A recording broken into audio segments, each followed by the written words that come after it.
بسم اللہ الرحمن الرحیم ان اللہ وملائکتہ یصلون علی النبی یا ایھا الذین آمنوا صلوا علیہ وسلموا تسلیما۔ مل کے پڑھیے الصلاۃ والسلام علیک یا سیدی یا رسول اللہ وعلی آلک واصحابک یا سیدی یا حبیب اللہ۔ معزز سامعین کرام، آج سورہ البقرہ کی آیت نمبر 36 سے 39 تک کی آیات کی تفسیر آپ کی خدمت میں عرض کروں گا۔ میں عرض کیا تھا کہ جس وقت حضرت آدم علیہ السلام کے لیے رب تعالیٰ نے فرشتوں کو کہا کہ ان کو سجدہ کرو، تو تمام فرشتوں نے حضرت آدم علیہ السلام کو سجدہ کیا۔ اب یہ جو سجدے کا دورانیہ تھا، مفسرین فرماتے ہیں یہ ظہر سے عصر تک کا تھا۔ جب فرشتوں نے سجدہ کیا تو سجدہ کر کے اٹھے تو شیطان کو دیکھا تو وہ حضرت آدم علیہ السلام کو کمر کر کے کھڑا تھا۔ فرشتے دوبارہ اس سجدے کی توفیق کے شکریہ کے طور پہ دوبارہ سجدے میں گر پڑے۔ تو جب دوبارہ سجدہ کیا، یہ سجدے کا دورانی 100 سال تک کا تھا۔ جب دوسرا سجدہ کر کے سر اٹھایا تو دیکھا شیطان کی شکل بگڑ چکی تھی، دوبارہ اللہ کی بارگاہ میں سجدہ کیا، اور اس سجدے کا دورانیہ 500 سال تک کا تھا۔ اب سب سے پہلے یہاں بڑی قابل غور بات ہے، اللہ تعالیٰ نے جب اس عالم کا آغاز کیا، جب اس عالم کی ابتدا کی تو وہ بھی تعظیم نبی سے کی، آخرت کی ابتدا بھی اللہ تعظیم نبی سے فرمائے گا کہ اول سب سے پہلے سارے لوگ تلاش شفیع کے لیے حضور کے دروازے پہ جائیں گے، اور گویا قیامت کے دن میرے آقا شفاعت کریں گے۔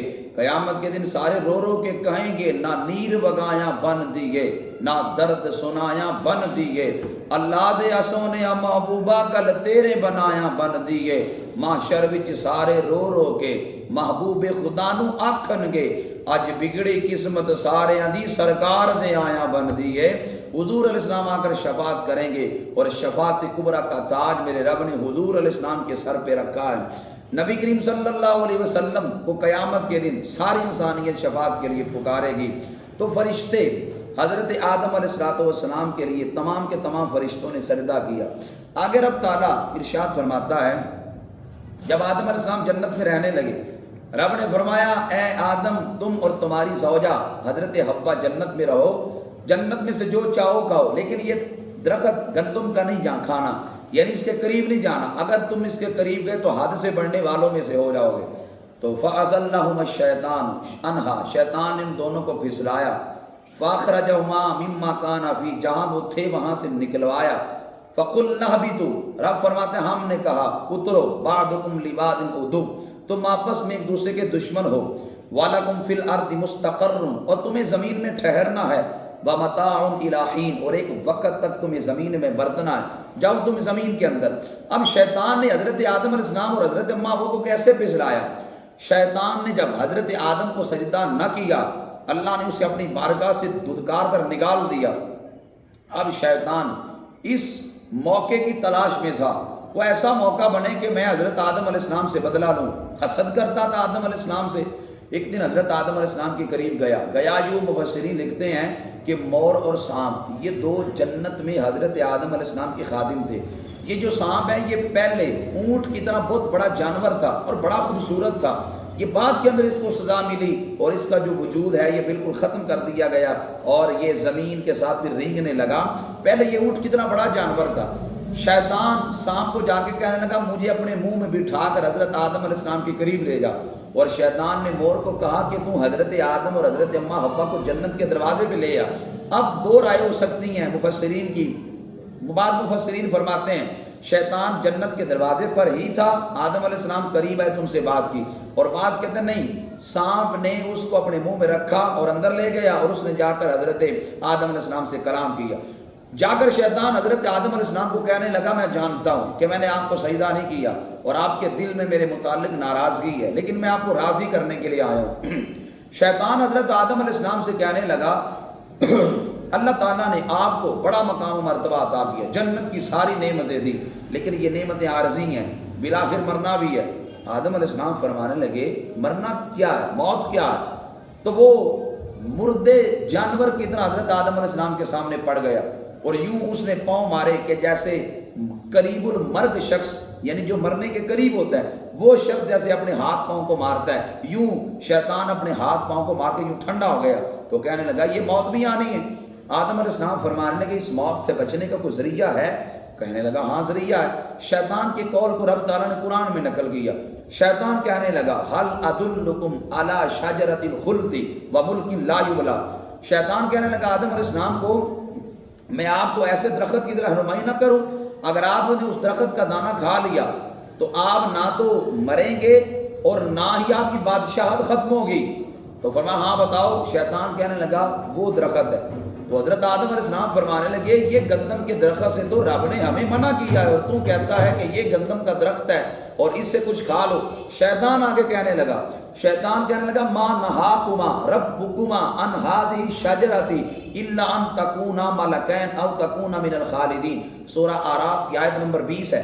شیطان کہنے لگا کہ رب تعالیٰ نے تمہیں اس لیے اس درخت کے قریب جانے سے منع کیا ہے کہ کہیں تم فرشتے نہ بن جاؤ یا تم ہمیشہ رہنے والے نہ بن جاؤ، اس لیے رب تعالیٰ نے تمہیں یہاں سے منع کیا۔ اور بعض مفسرین نے یہ بھی لکھا ہے کہ رب تعالیٰ نے، شیطان کہنے لگا تمہیں منع اس لیے کیا تھا کہ تمہارے معدے ابھی کمزور ہیں، ابھی تمہارے معدے گندم کے دانے کو ہضم نہیں کر سکتے، اب معدے کبھی ہو چکے ہیں، اب تم کھا لو تو حرج کوئی نہیں۔ وَقَاسَمَهُمَا إِنِّي لَكُمَا لَمِنَ النَّاصِحِينَ۔ شیطان نے کہا میں قسم اٹھا کے کہتا ہوں میں تمہارا خیر خواہ ہوں۔ جب قسم اٹھائی تو آدم علیہ السلام نے یقین کر لیا شاید یہ سچ بولتا ہے۔ حضرت اماں حوا نے پہلے گندم کا دانہ کھایا اور بعد کے اندر حضرت آدم علیہ السلام کو بھی کہا کھا لیں کچھ بھی نہیں مجھے ہوا۔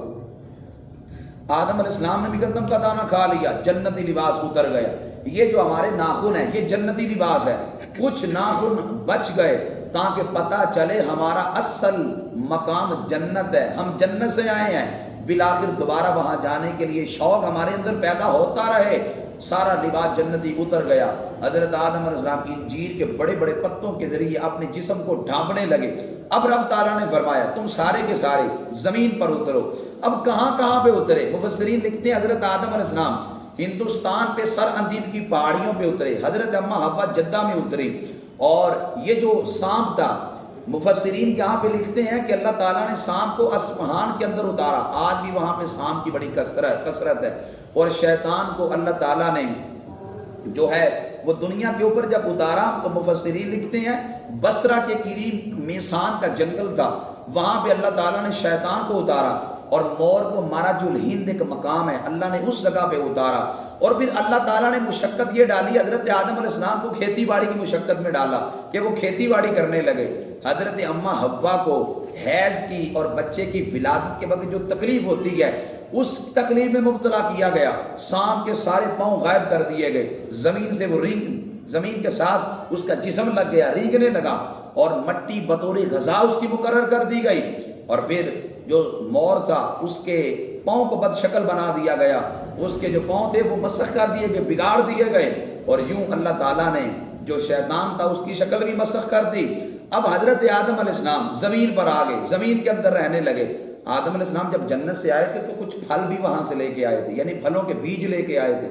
جب آئے تو اللہ کے خوف سے اتنا روئے کہ پھلوں کے جو بیج لائے تھے وہ بیجوں کو بھول گئے، شیطان نے بیجوں کو ہاتھ لگا دیا، جہاں جن جن بیجوں تک شیطان کا ہاتھ پہنچا وہ پھل کڑوے ہو گئے، جن تک ہاتھ نہ پہنچا وہ پھل آج بھی میٹھے ہیں۔ حضرت آدم علیہ السلام یہ حجر اسود جو ہے یہ جنت سے پتھر لے کے آئے تھے، حضرت موسیٰ علیہ السلام کو آج عصا شعیب علیہ السلام کے ذریعے سے ملا، وہ عصا بھی حضرت آدم علیہ السلام جنت سے لے کے آئے تھے۔ حضرت آدم علیہ السلام کی زمین پہ رہنے لگے، رب کہتا فَتَلَقَّى آدَمُ مِن رَبِّهِ كَلِمَاتٍ، آدم علیہ السلام نے اپنے رب سے کچھ کلمات سیکھ لیے، فَتَابَ عَلَيْهِ، اللہ نے ان کی توبہ کو قبول کیا، إِنَّهُ هُوَ التَّوَّابُ الرَّحِيمُ، بے شک وہ توبہ قبول کرنے والا مہربان ہے۔ حضرت آدم علیہ السلام کی توبہ کیسے قبول ہوئی؟ 300 سال تک حضرت آدم علیہ السلام نے اللہ کے خوف کی وجہ سے آسمان کی جانب نظر اٹھا کے بھی نہ دیکھا۔ 300 سال کے بعد حضور کے وسیلے سے دعا کی، کہا اے اسألوکا اللہم انی اسألوکا بحق محمد صلی اللہ علیہ وسلم ان تغفر لی، کہا یا اللہ میں محمد صلی اللہ علیہ وسلم کا تجھے واسطہ دیتا ہوں، اس نبی کے وسیلے سے اللہ مجھے بخش دے۔ رب تعالیٰ نے فرمایا آدم اس نبی کو کیسے پہچان دو؟ یا اللہ جب تو نے مجھے پیدا کیا میں نے عرش الہی پر دیکھا کہ تیرے نام کے ساتھ یہ نام لکھا تھا، تو میں نے کہا جس رب نے اس نبی کے نام کو اپنے نام سے لکھا ہے وہ اللہ کا بڑا پیارا ہی ہو سکتا ہے۔ رب نے فرمایا ہاں اگر میں اس نبی کو پیدا نہ کرتا آدم تجھے بھی پیدا نہ کرتا، گویا میں نے ہر چیز اس نبی کے صدقے میں پیدا کی۔ اللہ حضرت کا قلم جنبش کرتا ہے، اللہ حضرت لکھتے ہیں زمین و زمان تمہارے لیے، مکین و مکان تمہارے لیے، چلین و چنا تمہارے لیے، بنے دو جہاں تمہارے لیے، بدن میں ہے جان تمہارے لیے، دہن میں زبان تمہارے لیے، ہم آئے یہاں تمہارے لیے، اٹھے بھی وہاں تمہارے لیے۔ گویا ہم تو آئے حضور کی وجہ سے ہیں دنیا پہ، اور آج زندگی بھی حضور کی وجہ سے گزار رہے ہیں۔ اب آدم علیہ السلام نے حضور کا وسیلہ پیش کیا، اللہ تعالیٰ وسیلے کے ذریعے کتنا کرم فرماتا ہے کہ آدم علیہ السلام کی توبہ بھی وسیلے کے ذریعے پیش ہوئی۔ وسیلہ قرآن سے دینا بھی ثابت ہے۔ اللہ تعالیٰ فرماتا ہے یہ اہل کتاب وَقَانُوا مِن قَبْلُ يَسْتَفْتِحُونَ عَلَى الَّذِينَ كَفَرُوا فَلَمَّا جَاءَهُم مَّا عَرَفُوا كَفَرُوا بِهِ فَلَعنَةُ اللَّهِ عَلَى الْكَافِرِينَ۔ رب فرماتا ہے یہ اہل کتاب جب مشرکین کے ساتھ جنگ کرتے تو رات کھولتے، حضور کا نام اندر سے نکالتے، حضور کے نام پہ یوں ہاتھ رکھتے اور کہتے یا اللہ تیرے آخری نبی کے نام کے وسیلے سے دعا کرتے ہیں مشرکین پہ ہمیں فتح عطا فرما۔ جب حضور کے وسیلے سے دعا کرتے اللہ مشرکوں پر ان اہل کتاب کو فتح عطا فرماتا۔ لیکن رب کہتا ہے جب نبی آئے تو انہوں نے نبی کو ماننے سے انکار کر دیا۔ رب کہتا ہے ایسے کافروں پہ اللہ کی لعنت ہے۔ پتہ چلا اگر اہل کتاب وسیلہ پیش کریں رب انہیں فتح دیتا ہے۔ مومنوں اگر تم وسیلہ پیش کرو اللہ تم پر کتنی رحمت نازل کرے گا۔ اور ہمارے یہاں پہ ایک اور رٹا بھی ہے، وہ کہتے نہیں وسیلہ زندہ کا جائز ہے، فوت شدہ کا وسیلہ جائز نہیں ہے۔ ہم کہتے ہیں جیسے زندہ کا وسیلہ جائز ہے ایسے فوت شدہ کا وسیلہ بھی جائز ہے۔ دیکھو حضرت علی رضی اللہ تعالی عنہ کی والدہ ماجدہ حضرت فاطمہ بنت اسد رضی اللہ تعالی عنہ، ان کا جب وصال مبارک ہوا نبی علیہ السلام نے نماز جنازہ پڑھایا تو بعد میں دعا کی یا اللہ ان کو میرے وسیلے میں اور مجھ سے قبل جتنے انبیاء گزر گئے ہیں سب کے وسیلے میں بخش دے۔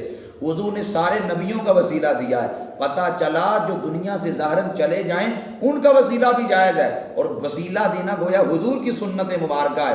حضرت آدم علیہ السلام کی توبہ حضور کے وسیلے کے ذریعے سے پیش ہوئی۔ یوں پھر حضرت آدم علیہ السلام کی توبہ 10 محرم کو رب تعالیٰ نے قبول کی۔ یوں زمین پہ جب آدم علیہ السلام آئے تھے تو ان کا وجود کچھ سیاہ ہو گیا۔ رب نے 3 روزے رکھنے کا حکم دیا، چاند کی 13، 14 اور 15 کا۔ جب 3 روزے رکھے تو وجود سفید ہو گیا۔ حضرت آدم علیہ السلام اور اماں حوا کی آپس میں ملاقات 300 سال کے بعد عرفات کے میدان میں ہوئی۔ عرفات کا معنی ہے پہچاننا، یہاں حضرت آدم نے اماں حوا کو پہچانا تھا، اس وجہ سے اس کو عرفات کہتے ہیں۔ پھر جبریل امین اترے اور آ کر لوگوں کو کہا، یعنی جانوروں کو کہا، جتنے یہاں پہ جانور آباد تھے، دریائی جانور تھے یا دیگر تھے، ان کو کہا او جانوروں، اللہ تعالیٰ نے حضرت آدم علیہ السلام کو سب کا خلیفہ بنا دیا، لہذا سب اطاعت قبول کرو۔ جتنے بھی دریائی جانور تھے انہوں نے سروں کو اٹھا کر اطاعت قبول کی۔ خشکی کے سارے جانور آدم علیہ السلام کے پاس آئے۔ جن جن جانوروں تک آدم علیہ السلام کا ہاتھ پہنچا وہ جو جانور اہلی اور خانگی بن گئے، جن تک ہاتھ نہ پہنچا وہ جنگلی بن گئے۔ ہم دیکھتے نہیں کچھ جانور وہ ہیں جو ہمارے گھروں میں رہتے ہیں، وہ بھینس ہے، بکری ہے، کتا ہے، بلی ہے، جو ہمارے گھروں میں رہتے ہیں۔ کیوں؟ ان تک آدم علیہ السلام کا ہاتھ پہنچا، یہ خانگی ہو گئے، گھروں میں رہنے لگے۔ اور کچھ تک ہاتھ نہ پہنچا وہ وحشی ہو گئے، وہ جنگلی جانور بن گئے۔ حضرت آدم علیہ السلام کی زندگی تک آپ کی اولاد 40,000 تک پھیل چکی تھی۔ آخری وقت آیا، جناب جبریل نے آ کر جنت کے بیری کے پتوں کے ذریعے سے غسل دیا اور پھر کعبے کے اندر نماز جنازہ پڑھایا، فرشتوں نے نماز جنازہ پڑھا، جنتی کفن پہنایا گیا۔ پھر خانہ کعبہ سے 3 میل دور مکہ کے مینا کے مقام پر مسجد خیف ہے، وہاں پہ آدم علیہ السلام کو پھر دفن کیا گیا۔ حضرت آدم علیہ السلام کو اللہ تعالیٰ نے جو مقام و مرتبہ عطا کیا وہ ان آیات میں موجود ہے۔ اور پھر فرمایا قُلْ نَهْبِطُوا مِنْهَا جَمِيعًا، سارے کے سارے جنت سے اتر جاؤ۔ فَإِمَّا يَأْتِيَنَّكُم مِّنِّي هُدًى، اگر میری طرف سے تمہارے پاس کوئی ہدایت آئے، فَمَن تَبِعَ هُدَايَ، جو میری ہدایت کی پیروی کرے گا، فَلَا خَوْفٌ عَلَيْهِمْ وَلَا هُمْ يَحْزَنُونَ، نہ اسے خوف ہوگا نہ وہ غمگین ہوں گے۔ وَالَّذِينَ كَفَرُوا، وہ لوگ جنہوں نے کفر کیا، وَكَذَّبُوا بِآيَاتِنَا، اور ہماری آیتوں کو جھٹلایا، اولئک اصحاب النار، وہ دوزخی ہیں۔ ہم فیہا خالدون، اور وہ ہمیشہ رہیں گے۔ یہاں حضرت آدم علیہ السلام کے واقعہ سے مجھے اور آپ کو سبق یہ ملا کہ دنیا پہ آ کر آدم علیہ السلام نے سب سے پہلے عبادت رونے کی تھی، اس لیے بچہ روتا ہے تو ماں دودھ دیتی ہے۔ اگر آج ہم رب کی بارگاہ میں روئیں گے تو اللہ ہم پر اپنی رحمتوں کا نزول کرے گا، اور پھر حضرت آدم علیہ السلام جو ابو البشر ہے، اللہ نے بڑے کمالات ان کو عطا کیے۔ اور یہاں سے یہ بھی سبق ملا کہ جو عالم ہے وہ عابد سے افضل ہے۔ فرشتوں نے تو ہزاروں سال عبادت کی تھی، آدم علیہ السلام نے تو ابھی کوئی عبادت نہیں کی، لیکن عبادت گزاروں کو کہا گیا کہ آدم کو سجدہ کرو، چونکہ یہ عالم ہیں، انہیں چیزوں کا علم ہے، تو یوں عالم جو ہے وہ عابد سے افضل ہوتا ہے۔ اللہ تعالی ہم سب کو دین کی تعلیمات پر عمل کی توفیق عطا فرمائے۔ وما علیہ الا البلاغ المبین۔